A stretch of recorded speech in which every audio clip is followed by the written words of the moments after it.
전자자산 마무리 지을게요. 9페이지입니다. 이름은 그냥 임의로 기타 전자자산이라고 지었습니다. 문제를 좀 크게 나눠보면 좀 6문제가 있는데 이 중에 40, 41, 42 이렇게 세 문제는 같은 문제입니다. 40, 41, 42 2페이지예요. 요 세 개는 출장입니다. 출장 가는 거예요. 출장비 주겠죠. 세 개는 같은 주제고요. 일단 이걸 먼저 하겠습니다. 40번이랑 41번은 완전 똑같은 문제인데 40번부터 볼게요. 40번은 12월 2일 본사 영업부 직원 김 부장씨가 출장에서 돌아왔어요.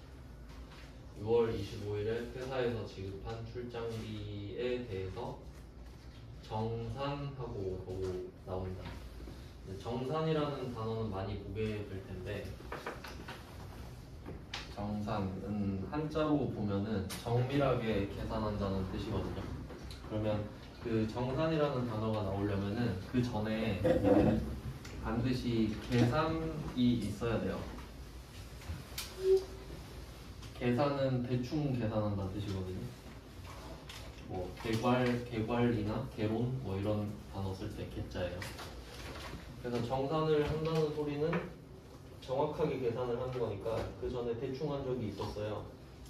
그 내용을 생각해 보면은 오늘이 12월 2일인데 6월 25일 이야기하고 있거든요. 6월 25일에 출장비를 주고 출장을 보냈어요. 그리고 이제 돌아온 상황인데 6월 25일부터 생각을 해볼게요. 그럼 이때 출장을 보내요. 그러면 출장을 가니까 출장비가 필요하겠죠. 근데 정확하게 얼마가 필요한지 알 수는 없거든요. 가봐야 아니까. 그래서 대충 한 50만 원이면 되지 않겠나 해서 요거를 일단 주는 거예요. 그래서 이때 출장비 50만 원을 줬다고 하는데 이때 가지급금이라고 말을 하거든요. 이게 계정 과목인데 가지급금. 이때 가짜가 뭐 이거 다 한자잖아요. 가지급금 다 한자인데 이때 가짜가 거짓 가짜예요. 한자로 보면은. 근데 그 직역을 하면 거짓으로 지급한 돈 하면 좀 이상한 뜻이 되잖아요. 이거 뜻이 임시라는 뜻이 있습니다. 거짓가에. 그래서 지금은 그렇게 해석하는 게 좀 매끄럽겠죠. 임시로 지급한 돈 정도가 돼요. 네가 돈을 쓰긴 쓸 텐데 정확히 얼마를 쓸지는 모르니까 임시로 이 정도 주겠다 정도의 느낌이네요. 그래서 그때 50만 원을 준 거예요. 그래서 가지급금으로 회계 처리를 한 겁니다.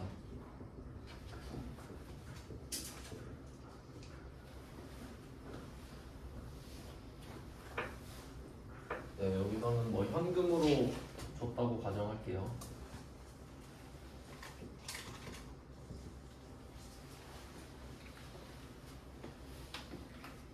그러면 얘의 성격을 생각해 보면 일단 회사 입장에서는 현금 50만 원이 나간 거예요. 자산의 감소죠.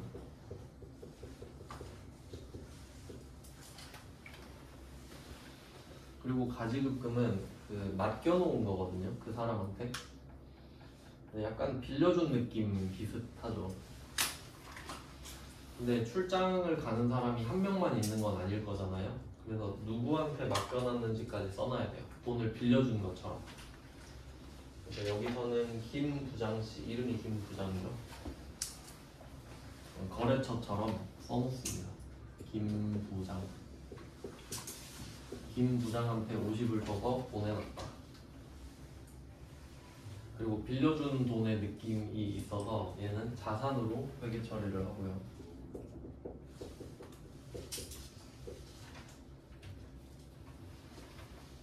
(6월 25일에) 이렇게 회계 처리를 했을 거예요. 그러니까 이 50만 원이 계산인 거죠. 한 50만 원 정도 쓰겠지? 라고 생각했으니까.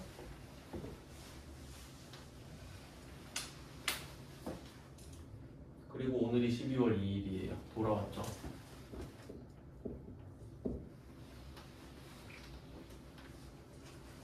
그러면 김 부장 씨가 돌아왔는데 이 사람이 출장 가서 쓴 돈들 있죠.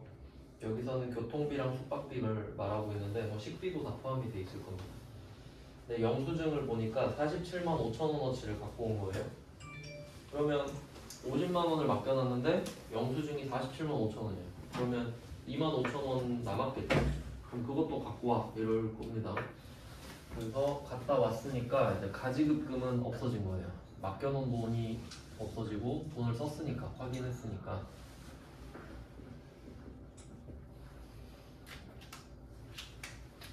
똑같이 가지급금에는 김 부장을 써서 지워주고요.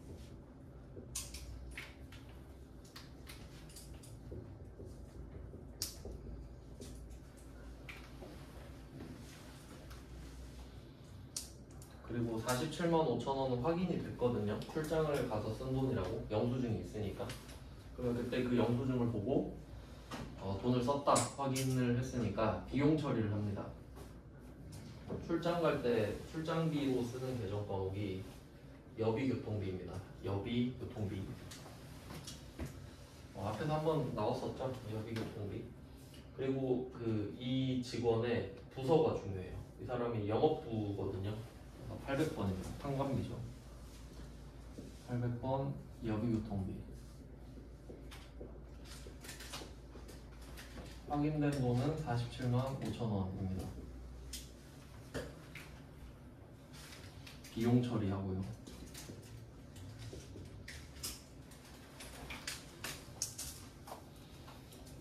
네, 이렇게 됐어요. 그럼 47만 5천 원은 쓴 거 확인했으니까 비용 처리하고 나머지 2만 5천 원은 가져오라고 해야겠죠. 그럼 회사 입장에서는 2만 5천 원이 다시 들어오는 거예요. 나갔다가 들어오죠. 그래서 현금 2만 5천 원도 같이 들어옵니다.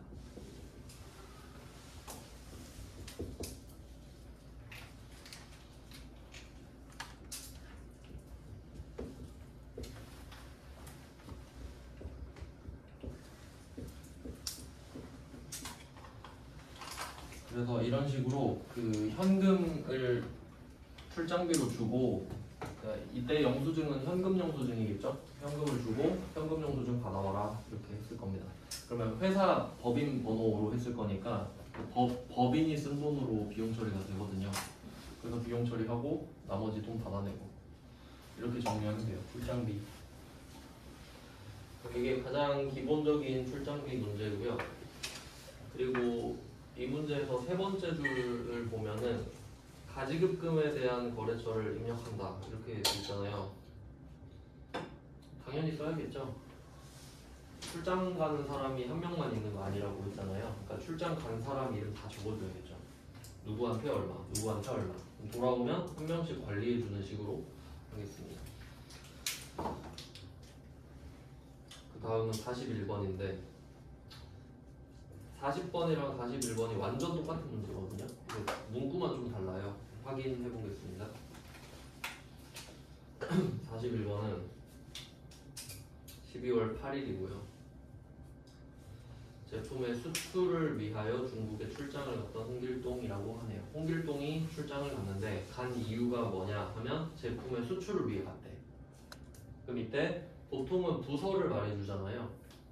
40번 문제에서는 본사 영업부라고 했거든요. 근데 41번은 부서는 말을 안 해. 근데 제품 수출 때문에 갔으면 영업부겠죠. 팔려고 간 거잖아요. 사러 간 게 아니니까. 그래서 얘는 역시 800번 쪽이겠구나. 본사 쪽이겠구나. 그 정도 확인할 수 있고요. 조금 돌려서 말을 했죠. 그리고 출장비를 150만 원을 줬었나 봐요. 그럼 뭐 비슷한데 뭐가 차이가 나냐면 40번 문제에서는 출장비라고 말을 하고 가지급금이라는 계정 과목을 알려줬거든요. 그냥 몰라도 쓸 수밖에 없잖아요. 아, 가지급금을 써야 되나 보구나 하고. 근데 41번은 그냥 출장비라고만 했죠. 그래서 출장비가 가지급금인 거 아는지까지 물어본 거니까 조금 더 어려워진 거거든요. 그리고 나머지 125만 원 뭐 썼고 25만 원 남았겠네요. 그러니까 두 개 똑같은 문제입니다. 금액이랑 이름만 다른 거죠. 거래처를 입력할 거 뭐 당연한 말이고요. 41번은 그냥 똑같이 푸시면 돼요. 그냥 문구가 조금 달라질 수 있구나, 41번이 좀 어렵구나 정도 확인하시고. 그래서 출장비는 보통 이런 식으로 나오는 게 일반적이에요. 돈을 맡겨놓고 다시 회수하고 확인하고. 근데 출장비를 주고 회수하는 과정에서 지금은 돈이 남았잖아요. 남아서 달라고 하면 되는데 반대 상황도 생각을 해보면 좋을 것 같아요. 출장비를 줬는데 지금 50만 원, 이걸로 다시 할게요. 40번 50만 원을 줬는데 얘가 영수증을 57만 5천 원어치 가져왔을 수도 있죠. 뭐 아예 불가능한 건 아니죠. 그러니까 50만 원 줬는데 57만 5천 원을 쓰고 온 거예요. 돈이 더 많이 들었던 거죠. 숫자를 살짝 바꿔보겠습니다.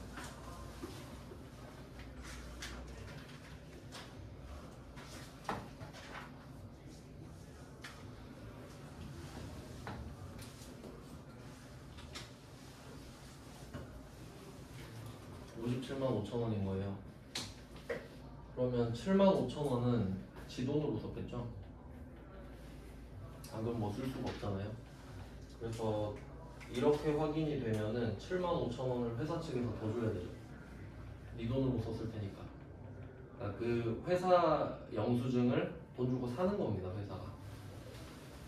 그래서 이럴 때는 현금을 더 줘야 될 수도 있거든요. 이 정도까지 대비해 놓으시면 될 것 같습니다.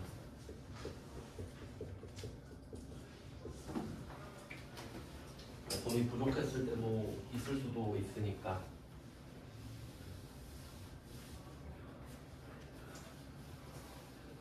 네, 그래서 41번은 똑같으니까 그냥 문구만 확인하시고 40번이랑 똑같이 풀어보시고요.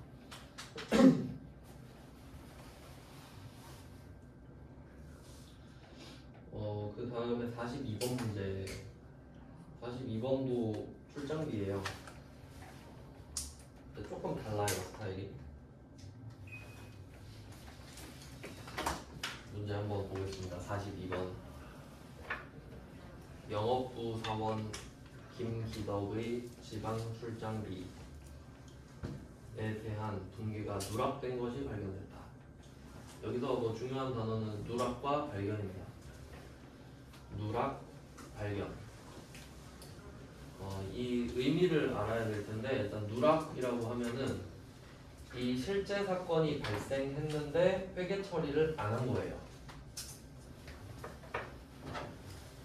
실제는 발생을 했는데 장부에는 안 쓴 게 누락이죠. 나는 돈을 썼어, 실제로. 근데 장부에 안 적었어요.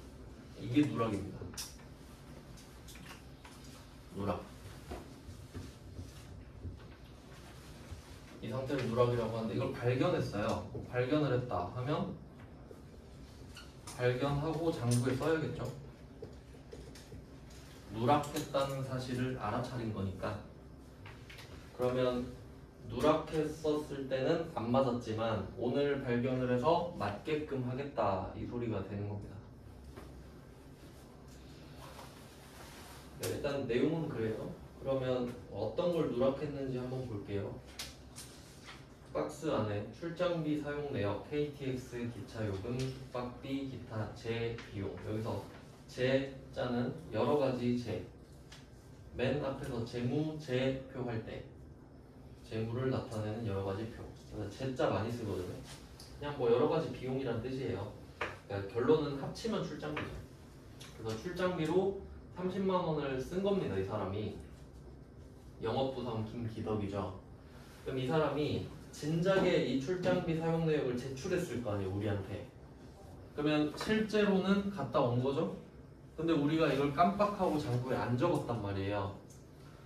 그럼 뭐 누가 할 거예요, 안 적었는데. 근데 이제 발견한 거지. 아, 안 적었었구나, 오늘 적어야겠다. 그럼 이제라도 이걸 적어주겠다는 소리죠? 근데 얘는 조금 더 안 좋은 상황인 게, 여러분이 직원이라고 한번 생각을 해보세요. 출장을 가요. 40번 문제는 50만 원을 쥐어주면서 갔다고 그러잖아요. 그럼 이걸로 쓰면 되죠.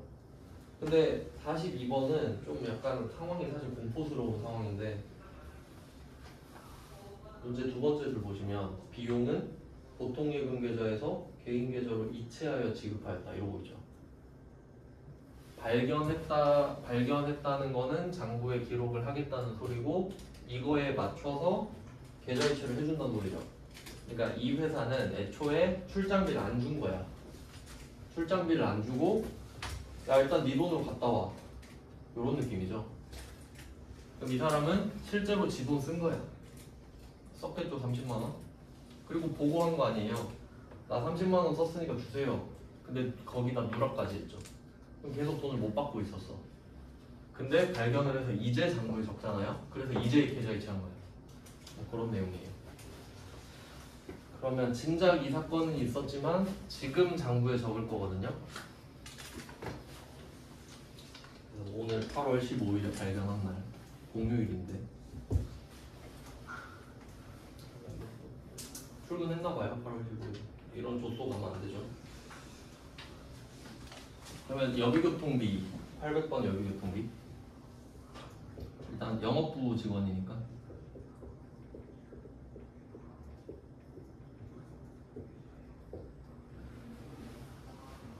이 사람은 지금 달라고도 못하고 기다리고 있는 상황이에요. 근데 오늘 아 맞다 깜빡했네 하고 이제 계좌이체 하는 거죠. 회사 통장에서 돈이 나갈 테니까 보통 예금 30만 원 나갑니다.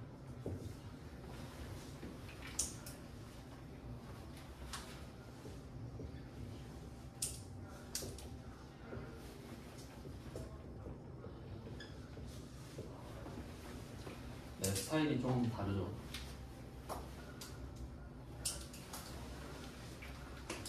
그래서 출장비는 지금까지 출제된 문제가 이렇게 두 가지 스타일이 있는 거예요. 근데 제일 좋은 회사는, 그러니까 지금 그래도 40번은 그래도 괜찮죠. 현금 영수증을 하기가 좀 귀찮다 정도. 네, 42번은 좀 안 좋잖아요. 좋은 회사 같지는 않고요. 근데 아마 제일 좋은 회사는 그냥 법인카드를 줄 것 같아요.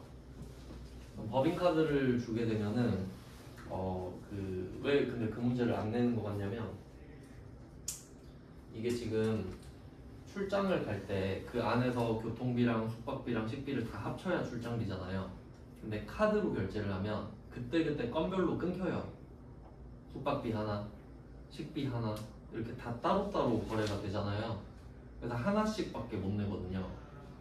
근데 얘는 현금을 딱 맡겨놓고 야 너 출장비 갖고 오면 영수증 다 줘 하면 한 방에 모여 있잖아요. 그래서 아마 그렇게 되지 않나 싶어요. 근데 만약에 법카를 줬다. 법카를 주면은 여비교통비인 건 똑같죠? 여비교통비라는 사실은 안 바뀌어요. 근데 그게 외상이잖아요. 카드 결제하면은. 그러니까 카드도 이제 앞으로 잘 나올 거라서 한번 좀 생각을 해보면, 그러니까 여기서 말하는 건 신용카드. 체크카드랑 신용카드랑 아예 다른 거죠. 체크카드는 내가 현금이 있는 만큼만 쓸 수 있는 거고, 신용카드는 말 그대로 내 신용, 나의 신용을 통해서 돈을 빌리고 갚는 내용이죠. 그러면 이때 A랑 B랑 거래를 한다고 해볼게요. A가 B한테 물건을 팔아요. A가 B한테 매출을 하는 거예요. 그럼 A가 B한테 물건을 줬어요. 그럼 B는 A한테 돈 줘야 돼요. 돈을 줘야 되는데 카드를 내민 거지. 신용카드. 현대카드를 내밀었다고 할게요. 그러면 중간에 카드사가 등장해요. 현대카드가 등장했어요. 그러면 B가 현대카드를 A한테 줬잖아요. 그러면 카드를 긁은 순간 그 현대카드한테 연락이 오겠죠. 현대카드가 A한테 돈을 줘야 된다. 이렇게 되는 거예요. 그러면 이 A는 현대카드 가맹점인 거예요.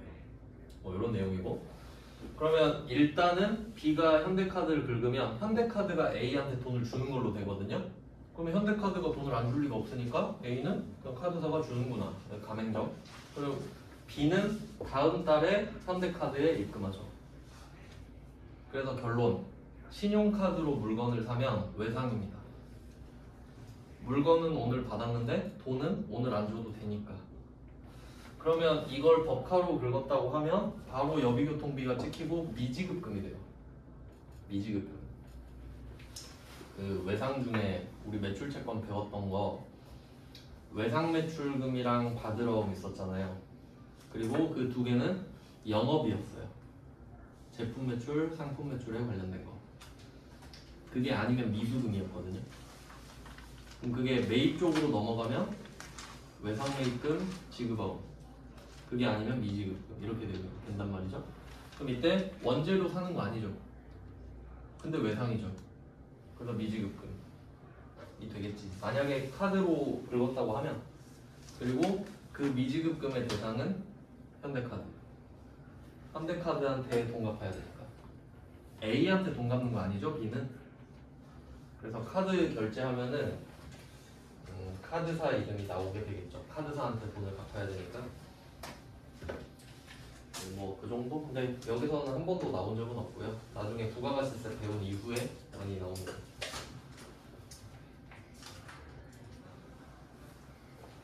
그 다음에 43번 갈게요.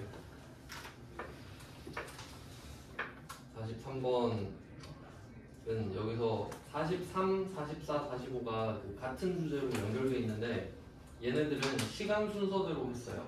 43, 44, 45가 시간 순서대로 나오게끔 해놓은 거예요. 여기에 묶여있는 주제가 원천징수입니다. 원천징수.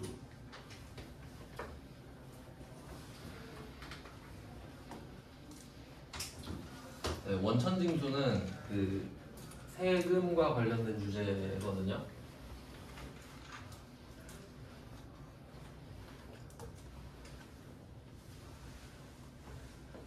그러면 그 재무회계랑 세법의 관계를 좀 설명을 해드릴게요.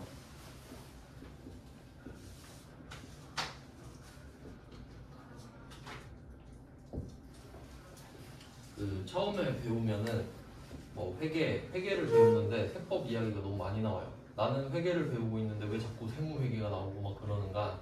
그 관계를 좀 이해를 하셔야 되는데 일단 재무회계라고 하는 거는 그 돈을 쓰고 돈을 버는 과정에서 얼마가 들어왔는가, 얼마가 나갔는가 그걸 기록하는 거예요. 재무회계는. 그 과정에서 자산, 부채, 자본, 수익, 비용이 나오는 거죠. 돈을 벌었는데 어떤 내용으로 벌었는가, 돈을 썼는데 어떤 내용으로 썼는가, 그런 걸 설명하는 게 재무회계예요. 근데 그럼 재무회계는 재무회계인데 왜 갑자기 세법이 나오냐? 세금을 내는 것도 돈을 쓰는 일이죠. 그럼 회사가 돈 벌면 세금 내잖아요. 그럼 세금 내면 돈이 나가니까 재무회계에 포함되지. 근데 내가 세법을 모르면 돈이 왜 이렇게 나가고 어떻게 나가고 이 나가는 거의 성격이 뭔지 모르잖아요. 그럼 결과적으로 세법을 모르면 재무회계도 할 수가 없게 되는 거죠.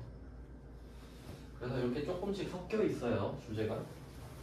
그래서 지금은 원천징수를 좀 설명을 드릴 건데 많이 들어보셨죠? 월급 받으면 항상 원천징수를 당한다 이렇게 말을 하잖아요. 그러니까 엄청 중요한 내용이죠. 그러면 그 내용을 좀 설명을 드리면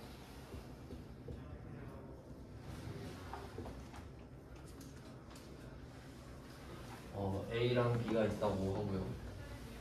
일단 세금을 언제 내는지 좀 설명을 드릴게요. 세금을 언제 내는가 그것부터 출발을 하겠습니다.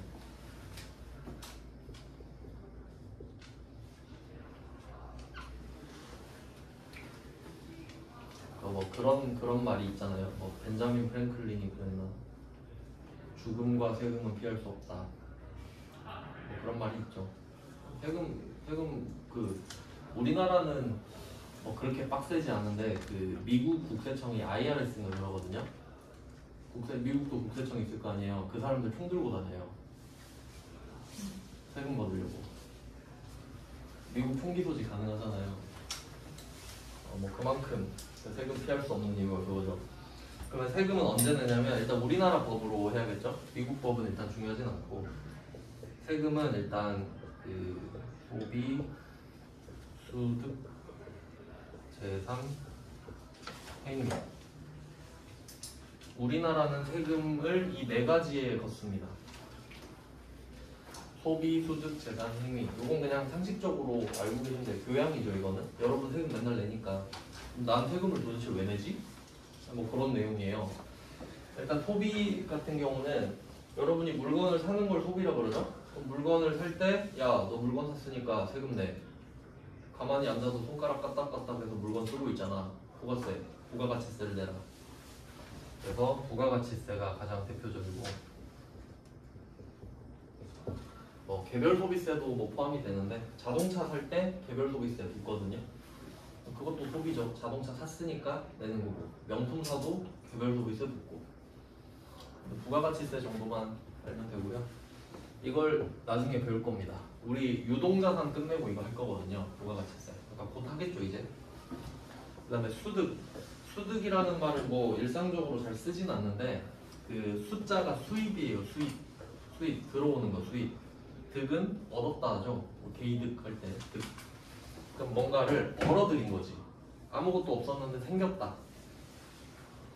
이게 두 가지로 나뉘는데 그러니까 우리가 생각한 소득이라 생각하시면 돼요. 소득. 네, 뭔가가 들어온 거예요. 그러면 우리나라 세법은 딱 두 개로 나눠요. 개인과 법인. 개인과 법인. 그럼 여러분은 개인이죠? 그럼 법인은 삼성전자, 현대자동차 이런 데잖아요. 근데 애매한 집단이 있어요. 애매한 집단. 예를 들면 그 아파트마다 그 관리사무소 있잖아요. 그럼 관리비 걷죠? 그럼 아파트 회계라는 게 또 생기거든요. 돈이 모였으니까. 그럼 그게 법인이냐, 개인이냐, 그렇게 또 따져야 돼. 그럼 보통은 뭐 법인으로 할 수도 있고, 법인이 아닌 개인 이렇게 할 수도 있어요. 법인 아닌데 개인도 아니잖아. 근데 그냥 법인이나 개인은 무조건 들어가야 되거든요.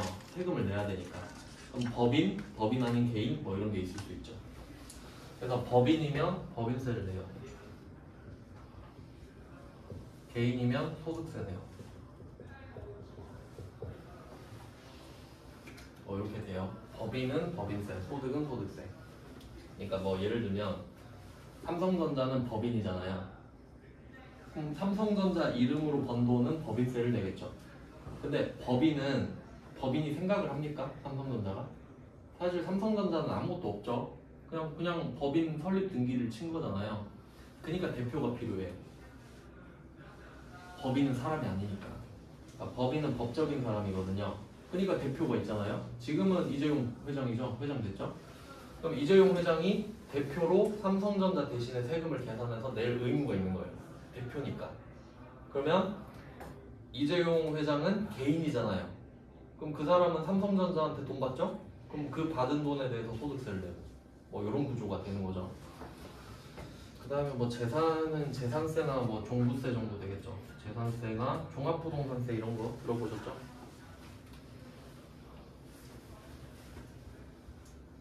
그 뭐 누가 만약에 옆에서 종합부동산세를 내야 된다 막 이런 말 하잖아요. 그러면 자기가 갖고 있는 뭐 요새는 주로 아파트잖아요. 그게 일단 12억은 넘는다는 소리예요. 종부세는 12억까지 비과세예요. 나 종부세 내야 돼 그럼 친하게 지내야 돼요. 뭐 나쁠 건 없겠죠. 재산세는 뭐 그런 건 아니고 재산세 그냥 내는 거고요. 종부세는 12억이거든요. 뭐 종부세도 있고 행위 이건 취득세 정도. 취득하는 행위에 대해서 세금을 내는 거예요. 뭐 이 정도 하나씩만 참고로 알고 계시면 뭐 나쁠 건 없을 것 같아요. 근데 우리는 주로 이제 소비나 수득 쪽에 좀 포커스가 맞춰져 있습니다.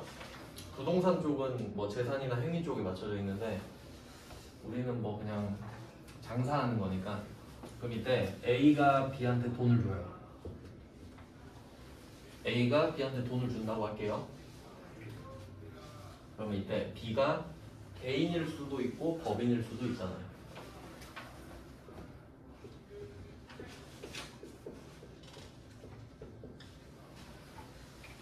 그러면 이 B는 수득이 생긴 거죠. 그럼 법인이면 법인세 내고 개인이면 소득세 내야 돼. 그럼 개인과 법인의 차이를 생각해 볼게요. 법인은 돈을 벌려고 작정한 거죠. 그래서 등기까지 쳐야 돼요. 법원 가서 저 이런 회사 만들겠습니다. 그러면 작정을 해야 되잖아요. 그러면 이때 장사를 하면서 일어나는 모든 리스크 관리까지 감당할 준비가 된 거죠. 그러니까 내가 세법을 모르면 세무사를 쓰겠다. 노무를 모르면 노무사를 쓰겠다. 이 정도는 된 거죠, 준비가. 그래서 법인이 돈을 벌어들였잖아요. 법인세 내야 되죠. 그러면 네가 알아서 하겠지라고 생각해요. 그러니까 법인은 자기가 알아서 할 수 있다고 생각한다고, 국세청 입장에서. 왜냐면 너는 작정을 하고 만들었으니까. 그래서 이때 A가 B한테 돈을 줬는데 이게 법인이잖아요. 그러면 원천 징수를 안 해요. 그냥 모든 돈을 다 줍니다. 네가 알아서 계산해서 세금을 내라. 그래서 법인일 때는 원천 징수를 안 해요. 그러니까 모든 돈을 다 준다는 소리지. 근데 이 B가 개인이에요. 그럼 개인은 여러분 다 개인이잖아요. 근데 뭐 만약에 개인 뭐 초등학교 때 혹시 세법 배운 적 있어요? 중학교, 고등학교 때 배운 적 없죠. 그럼 개인은 세법을 알 리가 없잖아요. 자기가 취미로 배우지 않는 이상. 그러면 기본적으로 국세청은 개인한테 돈이 들어가는 걸 불안해해요. 세금이라는 개념을 모르잖아, 그냥. 그러면 되게 여기서 국세청이 보고 있다고 생각해봐요. 국세청이 이걸 보고 있는 거야. 그러니까 대표적으로 예를 들면 이런 거죠. 누가 로또 당첨된 거예요. 뭐 20억 당첨됐다고 합시다. 그럼 그 사람한테 20억을 다 줘버리는 거예요, 농협이. 근데 이 사람이 강원랜드 가가지고 하루 만에 20억 다 꼬라버린 거예요. 뭐 그럴 수도 있겠죠. 받자마자 바로 가서 다 쓴 거야. 그리고 다음날 국세청에 연락해서 복권 20억 당첨되셨다면서요, 세금 내세요, 이런 거야. 몰라요, 저는 가서 다 썼는데요. 그럼 세금 못 걷죠. 그러니까 불안해한다고, 개인한테 돈 들어가면. 그래서 이때 A한테 국세청이 가서 말을 해요. 너 돈 줄 때 쟤 누군지 확인해라. B. 쟤가 법인이면 그냥 줘도 돼. 어차피 쟤는 알아서 할 거야. 근데 개인이면 안 돼. 개인한테 돈 줄 거면 네가 저 개인 대신에 세금 계산해서 쟤가 내야 될 돈을 갖고 있다가 나한테 바로 줘 라고 하면 세금을 절대 거둘 수 있겠죠. 무조건 걷겠지. 그래서 개인한테 돈이 들어가면 원천 징수를 하는 게 원칙이에요. 못 믿으니까.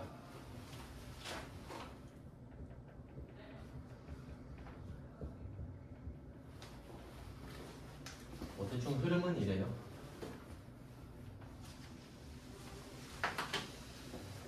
뭐 대충 이런 식인데, 근데 예외가 하나 있는데, 지금 43번 볼 거잖아요. 43번 한번 볼게요. 여기 보고 좀 더 추가하겠습니다. 43번에 8월 31일 정기 예금의 만기가 도래했다, 이렇게 돼 있습니다. 그러면 우리가 은행 가서 제일 많이 가입하는 게 적금이죠. 적금은 한 달에 한 번씩 정해진 금액을 쌓는 걸 말합니다. 쌓을 적자니까.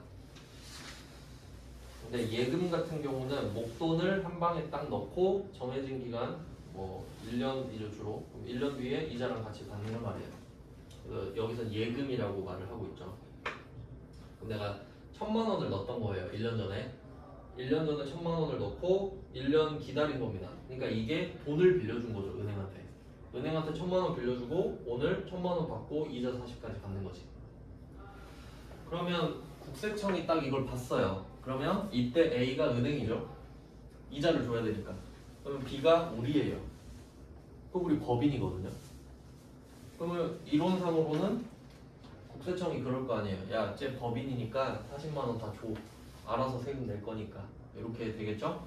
근데 은행 이자는 예외예요. 은행 이자는 무조건 원천 징수합니다. 법인이든 개인이든. 그러니까 얘는 그냥 깡패예요. 은행은 귀찮아요, 그냥 다 할게요. 그래, 알아서 해. 뭐 이런 느낌이에요. 번거로울 거 아니에요. 그러니까 은행이 이자를 줄 때 법인도 있고 개인도 있을 거 아니에요. 근데 그거까지 어떻게 제가 구분해요. 그냥 원천 징수 할게요. 이런 느낌이에요. 그냥. 그러면 이때 수득을 찾아볼게요. 우린 여기서 40만 원을 건 겁니다. 1,000만 원은 벌었다고 하는 게 아니에요. 1,000만 원은 맡겼다고 돌려받았다고 해야지. 그러면 1,000만 원에 대해서 세금 내야 되잖아요. 그러니까 1,000만 원은 세금 안 내는 거 맞죠? 내 돈이니까. 그럼 40만 원 벌었네 이러겠지. 그러면 얘는 은행이잖아요. 아, 저 원천징수 그냥 할래요. 이렇게 됐어요. 61,600원을 했대. 참고로 이자는 15.4%입니다. 원천징수 세율. 그래서 40만 원에 15.4%를 곱하면 61,600원이 되는 거예요. 그냥 뭐 그런 값다 하시면 되고. 그럼 이때 A가 국세청한테 61,600원을 올려주는 겁니다. 계산해서 빼서 주는 거예요. 그러면 나머지 금액을 뭐 주겠죠? 33만 얼마 주겠죠 어쨌든. 나머지 줄 겁니다. 그러면 이때 이 돈을 받은 사람은 이 돈을 다 써도 국세청한테 아무런 피해를 끼치지 않죠. 그러니까 원천징수를 하는 거예요. 시키는 거지 사실. 그러니까 이런 거 보면은 그런 거를 알 수 있죠. 시스템이 중요하다. 이게 A가 회사라고 치면 우리가 보통 B잖아요. 회사에서 월급 받으니까. 근데 국세청은 모든 회사한테 이걸 시키는 거예요. 그러면 그 회사들을 공무원처럼 쓸 수 있는 거죠. 세금 걷어서 갖다 내라. 또 가만히 앉아 있으면 세금이 쫙 들어오잖아요. 그런 시스템이에요. 원천징수는. 그러니까 원천 근본에서 징수를 해버리는 거죠. 뭐 내용은 이렇고요. 회계 처리 한번 해볼게요.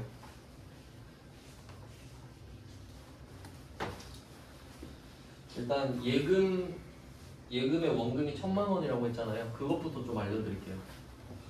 가입했을 때 볼게요. 우리가 통장이 입출금 통장이 있잖아요. 그냥 뭐 자유롭게 꺼내 쓸 수 있는 거 입출금 통장 보통 예금. 이때 여기서 1,000만 원을 꺼내서 예금 통장을 새로 만들어서 입금을 시켰을 겁니다.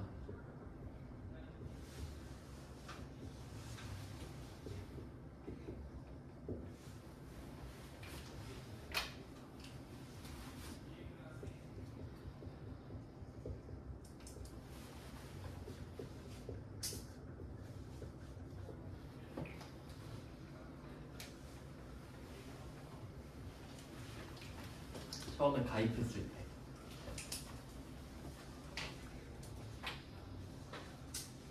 그리고 이제 시간이 지났어요. 1년이 지났어요. 그러면 이거 해약해야 되죠.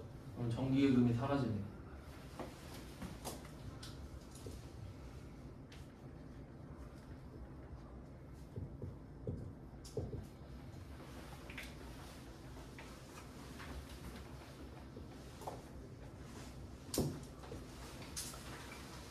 그러면 보통예금에서 정기예금으로 옮겼다가 정기예금이 다시 보통예금으로 옮겨가야겠죠.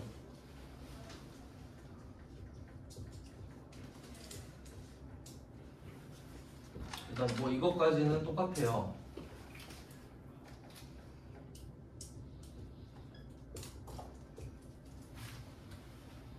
네, 여기까지는 뭐 어려울 거 없죠. 근데 문제는 내가 이 돈을 빌려주고 돌려받는 과정에서 40만 원의 수익이 생겼다는 거죠. 그래서 이자 수익이 발생합니다.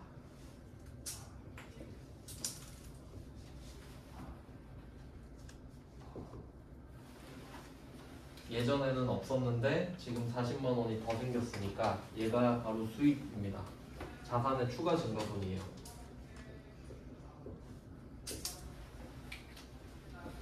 여기까지 됐습니다. 그러면 이론상으로는 이 이자 수익 40만 원에 대해서 보통 예금이 40만 원 딱 더 들어오면 깔끔하게 끝나거든요. 우리 법인이니까. 근데 은행은 아 몰라 나 귀찮으니까 원천징수 하겠다 이렇게 된 거죠. 그럼 우리는 61,600원을 못 받을 거 아니에요. 제가 국세청으로 싸버릴 거니까. 그럼 우리는 그 61,600원을 못 받아요. 그럼 뭐라고 할 거냐? 일단 금액을 쓰고 61,600원은 못 받는다. 근데 생각해보면 어차피 내가 내야 되는 거거든요. 61,600원은. 근데 쟤가 먼저 내줬네? 이렇게 생각할 수도 있죠. 어차피 내가 40만 원 받아도 61,600원은 내야 돼요. 근데 쟤가 미리 걷어서 내줬네? 그럼 나중에 이건 내가 안 내도 되겠네? 이렇게 생각할 수 있지. 그래서 어차피 내야 될 거 먼저 냈다. 그래서 선납세금이라고 적어버립니다. 어차피 쟤가 내나 내가 내나 그냥 뭐 냈다고 하는데 어떻게 먼저 냈다고 하자. 선납세금. 이게 중요한 개정 과목이겠죠? 원천징수 당했을 때 선납세금 쓴다. 원천징수 당하면 선납세금을 쓰게 되겠죠. 그러면 좀 이걸 이해를 하려면 여러분이 이입을 해봐요. 내가 월급을 받는 거야. 월급을 받죠? 그러면 흔히 세전 세후 있잖아요. 세전 세후. 그러면 여기서 세전은 40이죠. 세금 떼기 전. 근데 우리 통장에 실제로 들어오는 건 세후잖아요. 그럼 그 차이가 세금이죠. 물론 4대 보험도 있고 한데, 그럼 이때 이 떼이는 돈, 그러니까 안 들어오는 돈은 이제 이렇게 생각해야 돼요. 어차피 내가 40만 원을 받아도 61,600원을 세무서 가서 내야 되거든요. 근데 회사가 대신 계산해서 내줬네? 그럼 우리 입장에서도 이 돈은 선납세금이 되는 거지. 이제 생각해보면 나쁠 게 없어요. 그러니까 기분은 나쁘지만 야, 돈 다 줄 테니까 너 5월 되면, 내년 5월 되면 세무서 가서 종합소득세 신고해. 그럼 더 부담스럽잖아요, 우리는. 그러니까 그냥 뭐 나쁘지 않네 라고 생각하면 돼요. 야, 선납세금이구나. 회사가 귀찮지.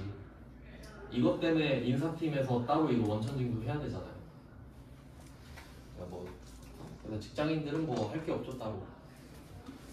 근데 뭐 정확한 이야기는 다음에 해드릴 겁니다. 뭐 슬픈 사연이 좀 있거든요. 그게 왜 그렇게 되냐면 원래 그 모든 개인은 내년 5월에 소득세 신고를 해야 돼요. 저 얼마 벌었어요. 근데 회사가 해줘버리는 경우가 많죠. 그 이유가 내 모든 소득이 회사에서 발생한 게 끝이어서 그래요. 그게 슬픈 이야기예요. 그래서 다른 소득이 더 있는 사람은 따로 꼬신거해야 돼요. 뭐 그런 게 있어요. 자, 그러면 이때 나머지 돈 있잖아요. 40만 원에서 61만 계산이 안 돼요. 33만 8,400원. 요거를 더하면 되겠죠? 더 들어오겠죠? 네, 이렇게 되는 거예요. 그래서 이게 원천징수를 흔히 당했다라고 할 때, 네. 정확하게는 원천징수 되었다라고 하는데 뭐 그게 그거죠. 당했다가 좀 더 와닿죠. 그래서 43번 이렇게 됐는데 요게 지금 104회면 저번 시험이거든요. 근데 그 전까지는 사실 이렇게 냈어요. 이자만 냈어요. 이자 40만 원 입금. 원금 말고. 그러면 답이 좀 더 간단해지죠. 이자 수익 40만 원에 선납세금 61,600원에 33만 8천원만 딱 나오거든요. 근데 더 복잡하게 섞어버린 거지. 원금까지. 근데 요새 추세는 이렇게 나오더라고요. 그러니까 너무 이 문제가 어려워서 이자만 넣었는데 요새 이렇게 냈으니까 이걸로 바꿨어요, 문제를. 그래서 요거 대비하면 이자만 들어오는 것도 할 수 있죠. 그래서 43번 문제를 보면은 그 괄호 안에 보시면은 원천징수세액은 자산 항목으로 처리한다 돼 있잖아요. 이때 이 선납세금이 자산이에요. 네, 요거를 좀 잘 생각을 해봐야 되는데 왜 얘가 자산일까?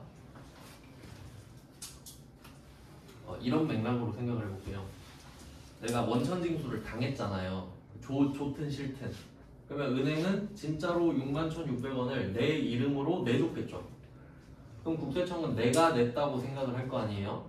내줬으니까. 근데 내가 이걸 까먹고 있었던 거야. 까먹고 있었는데 나중에 내가 세금 신고하러 갈 때 있잖아요. 근데 가서 보니까 국세청이 나보고 61,600원은 덜 내도 된대. 왜요? 이러니까 저건 은행이 내줬잖아. 아 맞다. 그럼 개꿀이죠. 자산. 안 내도 되잖아. 나갈 돈이 안 나가잖아요. 그러니까 돈이 안 나가게 해주잖아. 미리 내서. 그래서 나갈 돈인데 미리 나가면 나갈 일이 없다. 그래서 이거랑 좀 비슷한 게 뭐 있냐면 그 실제로도 똑같거든요. 회계 처리가. 그 자동차 보험료 있죠. 그거를 같이 생각해 두시면 되게 좋은데 자동차 보험료는 그 보험의 특성상 선불입니다. 그쵸? 보험료를 나중에 내면 의미가 없잖아. 그래서 자동차 보험료를 1년에 딱 내요. 그러면 어차피 1년치를 내야 되는데 하루에 다 내버렸죠. 그럼 걔도 자산인 거야. 내야 될 걸 미리 다 내버렸으니까 이제 낼 거 없잖아. 이제 그 서비스만 받으면 되죠. 뭐 그런 내용이에요. 여기까지 해놓고 좀 쉬다가 계속 보겠습니다.